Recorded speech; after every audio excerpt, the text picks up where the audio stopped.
कितना पर्यावरण के लिए फायदेमंद होगा? निश्चित रूप से ये पर्यावरण को फ़ायदा पहुंचाने के लिए ही ये स्कीम है। इस प्रकार की जो ई रिक्शा है वो निश्चित रूप से पर्यावरण कार्बन उत्सर्जन का काम तो करेगा नहीं। तो ई रिक्शा या ई व्हीकल को प्रमोट सरकार इसीलिए कर रही है कि पर्यावरण का नुकसान नहीं हो और साथ ही साथ कार्बन उत्सर्जन में कमी आए। एक लक्ष्य लेकर के देश के यशस्वी प्रधानमंत्री जी चल रहे हैं कि कार्बन उत्सर्जन को जीरो करना है 30 आते आते। तो उस दिशा में जब तक हम लोग ई व्हीकल को प्रमोट नहीं करेंगे, व्हीकल के कारण बड़ी संख्या में कार्बन उत्सर्जन होती है, तो इसलिए ई व्हीकल को हर जगह हम लोग नगर निगम नगर निकाय के अंदर भी अब ई बस को चला रहे हैं। कई राज्य पहले से चला रही है, हम लोग उस दिशा में अभी सार्थक कदम उठाने जा रहे हैं। बहुत जल्द उसकी तैयारी भी कर रहे हैं, कुछ चल भी रहा है, कुछ और प्रमोट करके हर एक जगह तक इसको पहुंचाना है। और ई रिक्शा इसमें बहुत ही सार्थक पहल है, जिसके कारण आज बड़े पैमाने पर धीरे धीरे ऑटो की शिफ्टिंग जो है वो ई रिक्शा के द्वारा हो रहा है। तो अपने आप में एक बड़ा कदम है और हम धन्यवाद देना चाहते हैं यहाँ के संस्थापक को,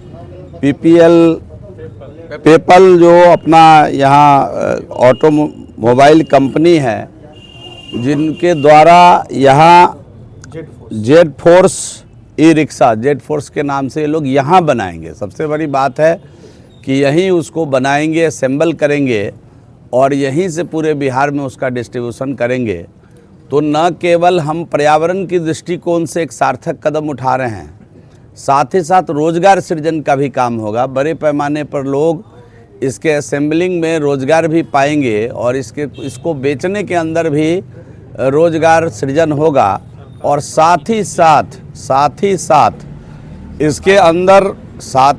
इसके अंदर बड़े पैमाने पर गांव के अंदर भी जो समाज का अंतिम छोर है, अंतिम जगह है परिवहन के रूप में, जहां इसका इस्तेमाल होगा वहां भी इसको चलाकर लोगों को रोजगार मिलेगी। और ई व्हीकल को प्रमोट करने के लिए सरकार अच्छा खासा सब्सिडी दे रही है, बड़े पैमाने पर सब्सिडी दे रही है, ताकि ई रिक्शा को प्रमोट किया जा सके, ई व्हीकल को प्रमोट किया जा सके। मैं इसके व्यवस्थापक को, यहाँ के संस्थापक को, उनके उज्जवल भविष्य की कामना करता हूँ, उनको धन्यवाद देता हूँ, उनको साधुवाद देता हूँ। कंपनी के सभी पदाधिकारी और ऑनर को कि आपने एक छोटा सा सार्थक कदम बिहार के अंदर किया है। आप सभी को धन्यवाद आपके माध्यम से मैं इन लोगों को देना चाहता हूँ कि इनका भविष्य उज्जवल हो और ये अच्छे से बिहार के अंदर रहकर काम करें, रोजगार सृजन की दिशा में सार्थक कदम उठाएं। शहर में तो चल रहा है सर, गाँव में नहीं, आप लगता है गांव अभी नज़दीक में नहीं गए हैं। गांव में अब तो कहीं कहीं लोग ये भी कह रहे हैं कुछ ज़्यादा चलने लगा है ई रिक्शा। तो इसलिए ई रिक्शा तेज़ी के साथ गांव के अंदर भी अपना कदम बढ़ा रहा है, इसमें कहीं कोई दूर आए नहीं है। अब तो मानव युक्त जो रिक्शा चलती थी उसकी संख्या इक्का दुक्का रह गई है, बहुत तेज़ी से घट गया है। और आने वाले दिनों में वो भी हम लोग ऐसी व्यवस्था कर रहे हैं रोजगार सृजन के लिए कि उनको भी लोन मुहैया हो सके और सस्ते दर पर वो इस चीज़ को प्राप्त कर सके लोन के माध्यम से। तो इस प्रकार के भी सरकार भी सार्थक कदम इसमें उठा रही है।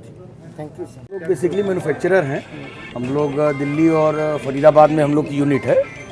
हम लोग 2013 से इस लाइन में हैं। जब आई कैट नहीं था, जब आरटीओ में रजिस्ट्रेशन वगैरह नहीं होता था, उस समय से हम लोग इसके मैन्युफैक्चरर हैं। और बिहार में हम लोगों ने अभी जेड फोर्स के नाम से अपना जो ई रिक्शा और गार्बेज लोडर और लोडर दिया है। इससे निश्चित रूप से लोगों को रोज़गार अच्छा मिलेगा और एक मजबूत रिक्शा है जो कि 10 साल आपको जो भी लेगा उसको 10 साल बदलने की आवश्यकता नहीं पड़ेगी।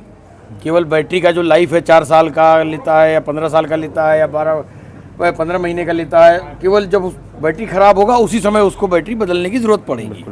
सर इसमें क्या ये सौर ऊर्जा से भी है और इलेक्ट्रिक से भी चार्ज होगा? नहीं, ये है केवल बैटरी ऑपरेटेड व्हीकल है। ये सिर्फ बैटरी में चलता है। बैटरी में हमारे पास अलग अलग क्वालिटीज़ हैं। हम लिथियम आयन बैटरी भी लेके आ चुके हैं, जो कि आज के डेट में सबसे लेटेस्ट टेक्नोलॉजी है बैटरी की। और हमारे पास लेड एसिड बैटरी भी है। तो ये कस्टमर के ऊपर है कि कस्टमर लिथियम आयन बैटरी के पास साथ जाना चाहते हैं, जिसमें उनको ज़्यादा वारंटी मिलती है, 3 साल की वारंटी मिलती है, फास्ट चार्जिंग का ऑप्शन मिलता है। लिथियम आयन बैटरी से वो 4 या 5 घंटे के अंदर अपनी रिक्शे को चार्ज कर सकते हैं और लगभग 100-120 किलोमीटर चला सकते हैं। सर इसी का वेट क्या होगा? गाड़ी का वेट है 480 किलो। अच्छा, बैटरी का चार्जिंग टाइम क्या होगा? बैटरी में आप जैसे आपको बताया, तो हमारी जो लिथियम आयन बैटरी है वो 4 से 5 घंटे में चार्ज हो जाती है, और जो नॉर्मल बैटरी है, लेड एसिड बैटरी, वो 8 से 10 घंटे लेती है चार्ज होने में। प्राइस रेंज क्या है? प्राइस आप लेके चले ऑन रोड, हमारे जो व्हीकल है लगभग 1,70,000 से लेकर 1,80,000 की रेंज में है ऑन रोड। और रिक्शा से क्या अलग है?